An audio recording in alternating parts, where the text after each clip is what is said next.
nila tayo nakikita. Di nila tayo naririnig, nila tayo kinakausap.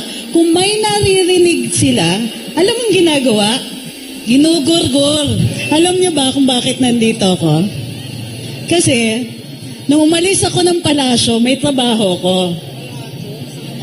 Tapos, may tumawag dun sa stasyon na tinatrabahuhan ko, pinatanggal din ako doon. So ngayon, sabi nila jobless daw ako. Ay, sabi ko, okay lang kung jobless. Meron naman akong magagawa pumunta sa rally. So, ang saya-saya ko ngayon, kasama ko kayo.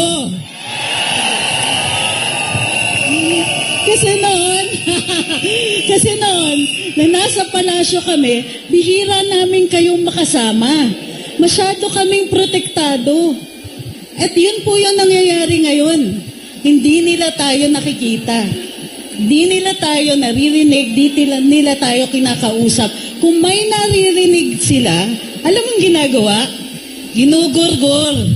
So yan si Angeles. Ako yun. Yan si Angeles.